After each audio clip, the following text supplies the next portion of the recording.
right back, Charlie.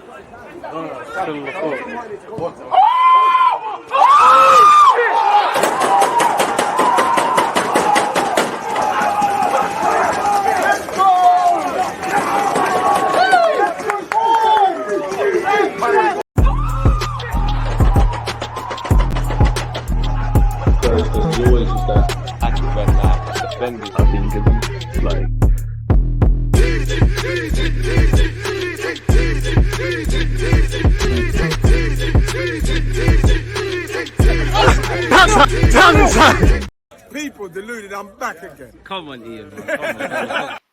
As the big man Ian Wright just said there, people deluded, I'm back again. Appreciative to all of you lot tuned in. Please do me a favor, get the creative juices flowing immediately on Ivan Toney, on Benzema, and anything we discuss, people. Don't forget to subscribe and smash the like button. Journey to 70k. Now, at the time of making this video, it's 6:30 a.m. Nonetheless, people, I've woken up, and Ivan Toney, who, you know, if I was a Brentford fan, I wouldn't say hate. Hate is a strong word, but I'd be very disappointed with Ivan Toney, you know, in a sense of he's never shy to talk in the media about his ambitions and all of those sort of things. And yeah, you know, as he's about to return to Premier League action after his 8th-month ban, he has given an interview where he's actually said, I think it's obvious, I want to play for a top club. Now, with the greatest of respect to Brentford, I think they're a great club, but I think Ivan Toney's got ambitions to play in Europe and play for one of the traditional top 6. As we know, apart from City, really, you can make a case for Chelsea, Manchester United, like Spurs, Newcastle, Arsenal, anyone who's in and around that to sign a striker.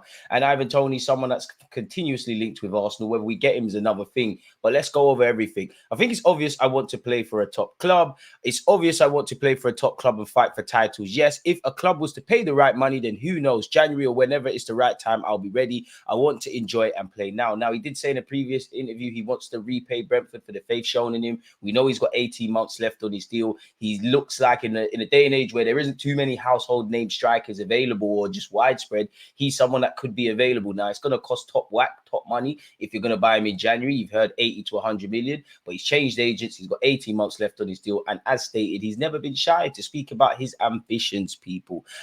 So yeah, man, the man hasn't been shy at all in speaking about such. For what it's worth, though, Sammy Motbell has said Arsenal aren't actively seeking to sign a striker right now, but if an opportunity arises later on in the window, they may react, which we've heard before. Ivan Toney is a serious target, but that is one that the club will likely pursue at the end of the season when spending limitations won't be so restrictive, people. Assuming we can get some players out the door, assuming we get Champions League football and the money that provides as well. And you'd imagine, you know, depending on when the accounting date fits, KSE will inject some funds. That isn't something we haven't heard before. In the aftermath of the Liverpool game, Mikel Arteta himself said a striker is very unlikely. And whether we get a striker or not, we have to maximize getting the best out of our existing players, in my humble opinion, as well. Ivan Toney, who scored 21 goals in 35 appearances in all comps last term for Brentford, hasn't kicked a ball in the Premier League, obviously for the betting scandal. As we all know, once again, it's understood both Arsenal and Chelsea are weighing up big money moves for the England international, who gave a timely reminder of his quality in front of goal with a hat-trick for Brentford's B team earlier this month. Ivan Toney appeared to distance himself from ongoing speculation this week, as he indicated that he had no thoughts about leaving Brentford in an official video on their official channel, people.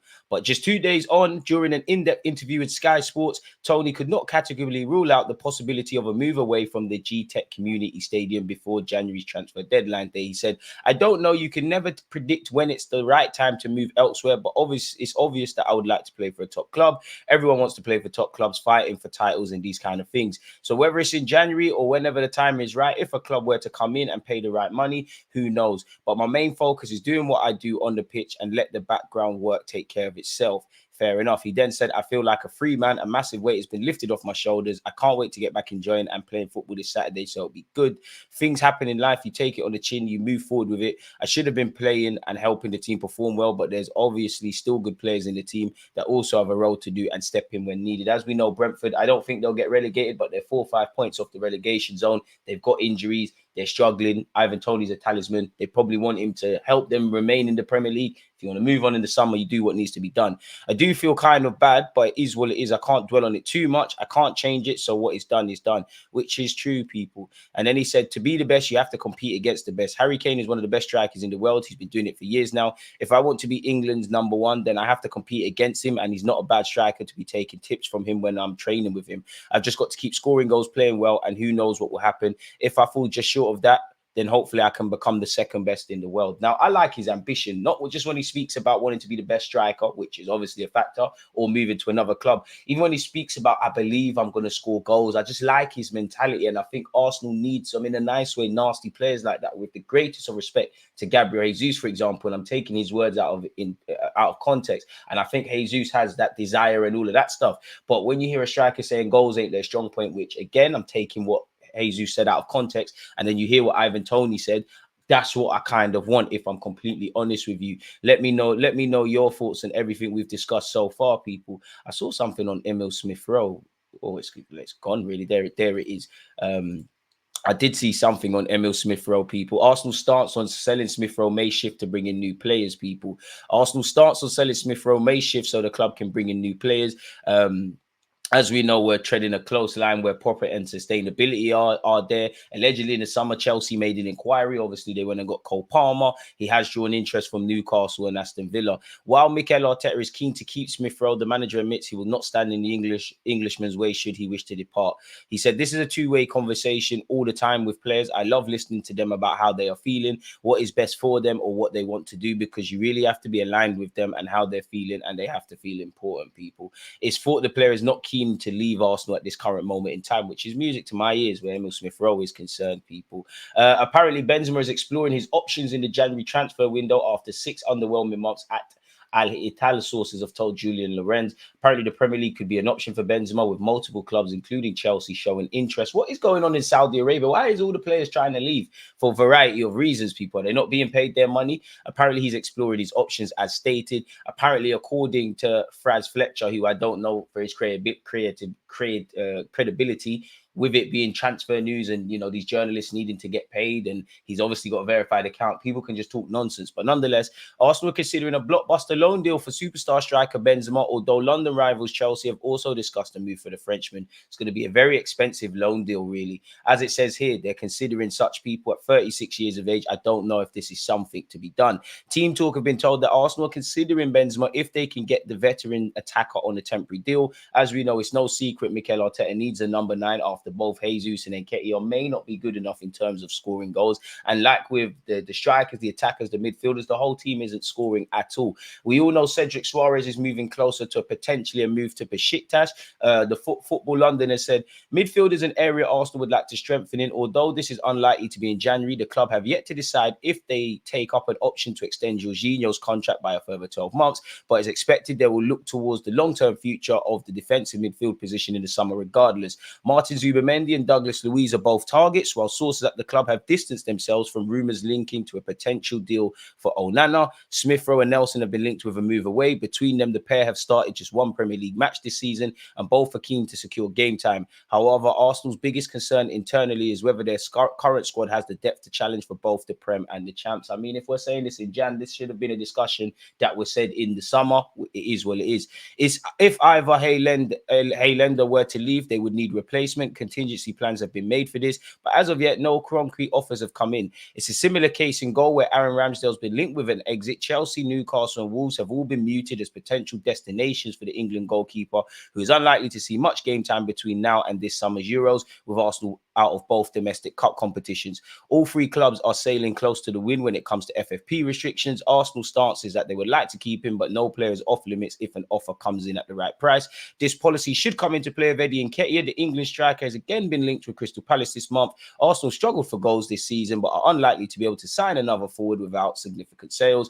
Nketiah could bring in a decent fee, but he again would need replacing, as much of Arsenal's potential business this month is something of a catch-22. We can't sell before we can buy. We can't buy before we can sell. It's a mad thing, really and truly. I've never watched this Shakhtar Donetsk Ukrainian player, Georgy Sodekov, unless he's played for Ukraine, which I have watched frequently on international level, and he's never caught my eye. Nonetheless, allegedly, Juventus Juventus, Napoli, and Arsenal are all interested in the 21-year-old Ukrainian midfielder. And apparently he received the award for the best player of the Ukrainian league. With our scouting of Mikhail Mudryk, which that pursuit ultimately didn't end up in us signing the player, you'd imagine we're keeping our eyes and ears open to the Ukrainian market as much as every other division, people. Apparently, fullback signing has to be versatile, that can play either flank. Eddie Nketiah's position at Arsenal will come under scrutiny, further scrutiny next season.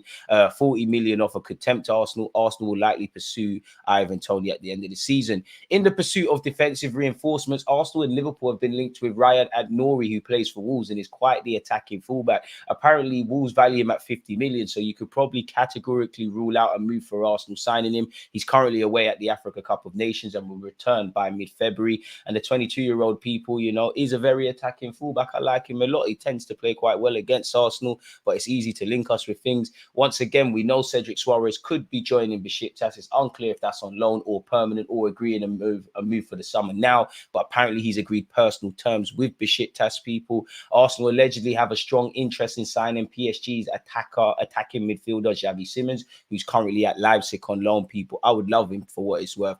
Apparently, according to German publication Blind, which means I'm a bit pessimistic on this, Leipzig are keen for Simons' deal to be extended to 2025, but PSG are yet to make a decision over the future of the Netherlands international. He should really be in PSG's first team.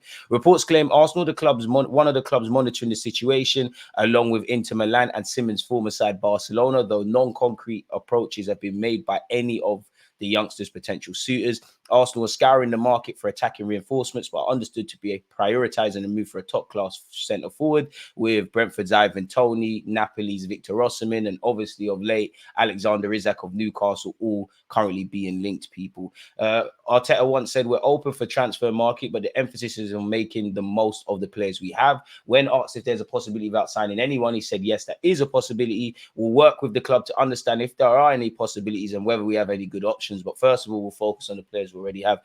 Arteta probably knows if we have the facilities to sign players. Arsenal and Liverpool are being linked with Douglas Luiz. We've been told it will cost up to 100 million to sign him in the summer, and they point towards the sales of Declan Rice from West Ham to Arsenal, and obviously from Brighton to Chelsea and Caicedo's case to leverage what they want, people. So who knows where that's concerned, people. Arsenal have been linked with Estalvio Willian, who's been linked with Chelsea, Barcelona, and just about anyone. And apparently we're willing to go to war for him. He can't move until he's 18. He's currently 16. So he'd have to wait until 2025. Palmeiras, his current club, are demanding $50 million for him, people. But that transfer could be negotiated. According to AS, Endrick's eventual move to Real Madrid came to a base fee of 35 million euros with a whopping 25 million euros in add-ons. So with a young Brazilian player potentially being sold to the European market, they're going to want top dollar, people. So yeah, let me know your thoughts on everything we've discussed. What do you think of the young Estalvio Willian? What do you make of a move for potentially Ivan Toney? Are you confident Arsenal will sign anyone? And anything else we've discussed, people. Don't forget to turn your notification bells on, because videos are always coming out. Like, comment, subscribe. God bless you all. Have a great day. I'm out. Always that. I think it's like